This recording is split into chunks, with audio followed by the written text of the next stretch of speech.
అంటే మన ఏదైతే వచ్చిందో ఐఐటి సర్వే అనేది వైసీపీ పంపించిన ఫేక్ సర్వే అంటారు. నిజంగా మీ పార్టీ పంపించింది ఐఐటి సర్వే. మా పార్టీకి మాకు ప్రజల పక్షాన పోరాడడానికే మాకు టైం చాలట్లేదు. వాళ్ళ మీద సర్వేలు వీళ్ళ మీద సర్వేలు మాకేంది సార్? పోనీ అలాగే అనుకోండి, ఏమైతుంది? మీది బాగుంది అనుకోండి, మీరు ఆ ఊహల్లోనే ఉండండి. మీరు 124 మంది బ్రహ్మాండంగా పనిచేస్తున్నారని అనుకోండి, మాకు కూడా అదే కావాలి. ఊహల్లో అలాగా విహరించమనండి. మేడం, మీరు ఉత్తరాంధ్ర వాసిగా ఉన్నారు, ఉత్తరాంధ్ర వాసి మీరు. అదే ఉత్తరాంధ్ర ఏరియాలో, వైజాగ్ ఏరియాలో ఇండస్ట్రియల్కి ఎకరానికి 99 పైసలకి భూములు ఇస్తున్నారు. దానికి సంబంధించి కోర్టు కూడా ఆక్షేపించింది. ఎలా ఇస్తారు అనేది దీని ఎలా స్పందిస్తారు పార్టీ? సార్ నేను ఎప్పుడు ఏం చెప్తాను అంటే, వీళ్ళు చేస్తున్నట్టు అంటే దానికి ఇంకో విషయం, దానికి వచ్చేసి నారా లోకేష్ గారు ఏం చెప్తారంటే, కంపెనీస్కి ఏదన్నా మనం రాయితీలు ఇస్తేనే కదా వచ్చేది, రాయితీలు ఇవ్వండి ఏ కంపెనీ వస్తుంది అనేది లోకేష్ గారు చెప్తారు. ఎగ్జాక్ట్లీ. ఇప్పుడు నేనేమంటున్నానంటే, మీకు జనాలకు కూడా క్లారిటీ ఇవ్వాలనుకుంటుంది. అంటే ఏ రోజు జగన్మోహన్ రెడ్డి గారు కానీ లేకపోతే వైఎస్ఆర్సీపీ కానీ కంపెనీస్ రాకూడదు, లేకపోతే కంపెనీస్ ని మేము అడ్డుకుంటాం అని మేము అనం. మీరు కంపెనీస్ ని తెచ్చే ప్రాసెస్ తప్పు. ఇప్పుడు ఉల్ఫానో ఏదో కంపెనీ తీసుకొని వచ్చారు, అదేదో తప్పుడు కంపెనీ సార్, దాని పేరు కూడా నేను కరెక్ట్గా ఎందుకు పలకాలి, నాకు అవసరం లేదు, నేను తెచ్చారు. ఇప్పుడు డెఫినెట్ గా ఒక కంపెనీని తీసుకొస్తున్నప్పుడు దాని టర్న్ ఓవర్ ఎంత, అది ఎప్పుడు, దాని ఎక్స్పీరియన్స్ ఏంటి, దాని యొక్క గ్రాఫ్ ఎలా ఉంది, ఇవన్నీ చెక్ చేస్తామా లేదా?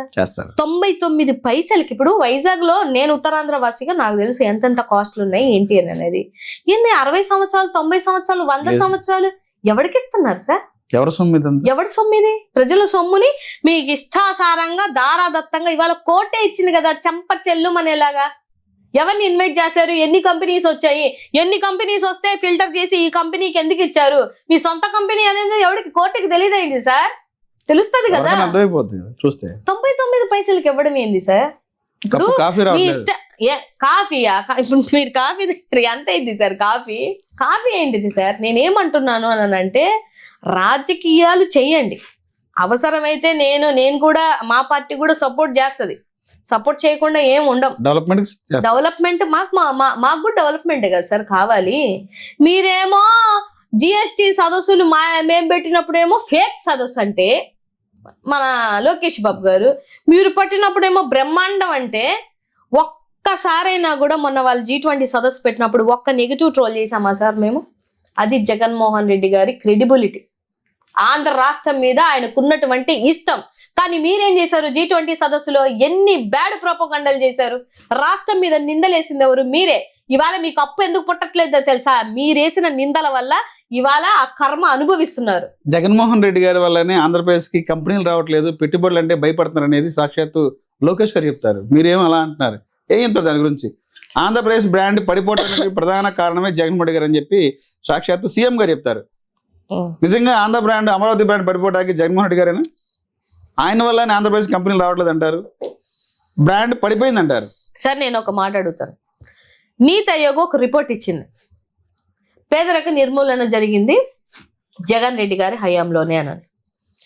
సెంట్రల్ కూడా నిర్మలా సీతారామన్ గారు ఏం చెప్పారు అని అంటే, ఆంధ్ర రాష్ట్రం ఫైనాన్షియల్ డిసిప్లిన్ లోనే అప్పులు చేస్తుంది తప్ప ఆ లైన్ దాటి అప్పు చేయలేదు అని చెప్పింది. ఎవరు చెప్పారు?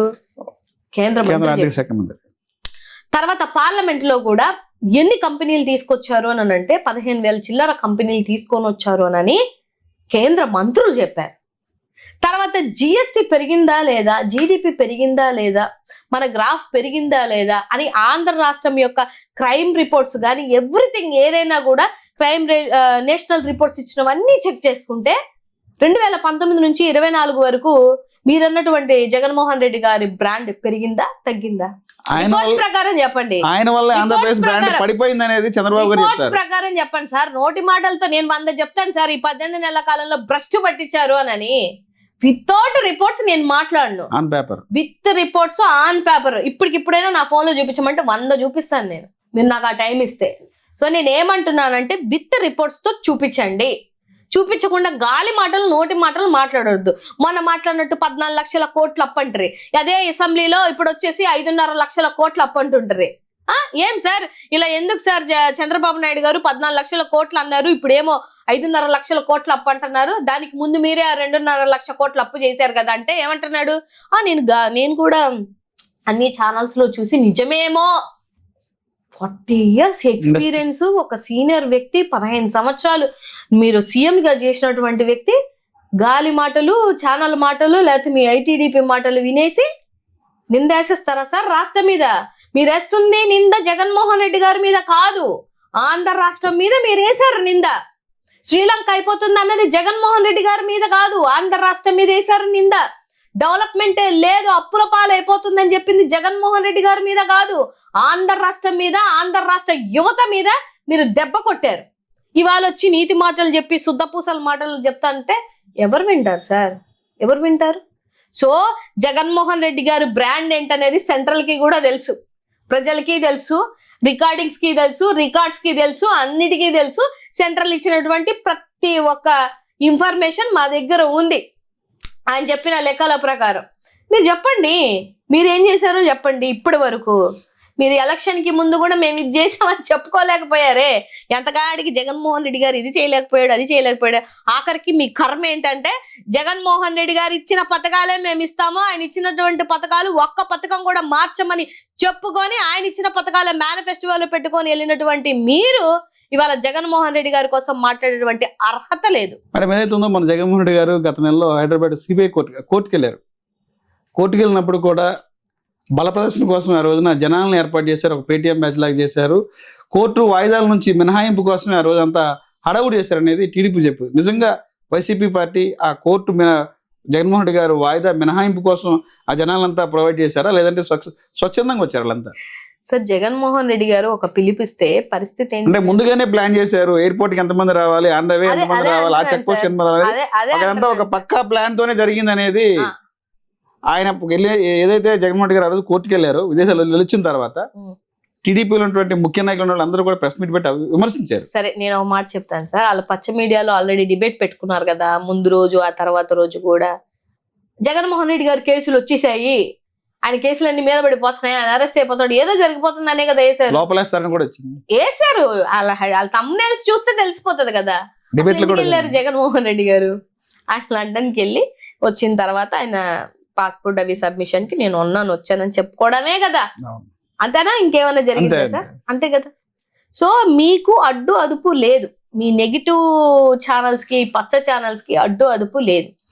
నిజంగా నేను చెప్తున్నా సార్, నిజంగా జగన్మోహన్ రెడ్డి గారు పిలిపించిరండి. ఇవాళ చూడండి, ఇవాళ 1,000 సంతకాల సేకరణలో ఆయన పిలిపిస్తే మీరు ఇవాళ అక్కడే ఉంటారు కదా.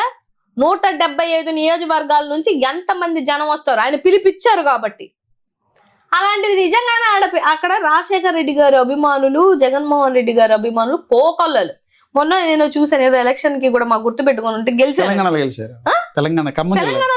సార్, సర్పంచ్ గెలిచాడు. మేమేమి చెప్పలేదే, జగన్మోహన్ రెడ్డి గారు మా సర్పంచ్ని గెలిపించిందని చెప్పలేదే. అది జగన్మోహన్ రెడ్డి గారు దమ్ము. అంతేగాని మీలాగా మీరు ఇచ్చినటువంటి 100 రూపాయల బిర్యానీలకి చీరలు పంపిణీ చేస్తే మరి మీ ఏమంటారు మహానాడులో చూసాం కదా, వెనకతల నుంచి అందరూ వెళ్ళిపోతున్నారు.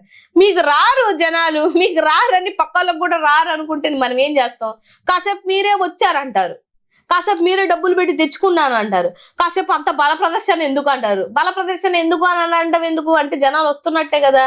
వచ్చినా ఎవరైనా 100 రూపాయలు 1 గంట 2 గంటలు ఉంటారు సార్, రోజంతా ఉంటారా? పెట్రోల్ వాళ్ళు సొంత ఖర్చులు వేసుకొని, వాళ్ళు పెట్రోల్ డబ్బులు ఖర్చు పెట్టుకొని, అందరు ఐటీ ఎంప్లాయీస్.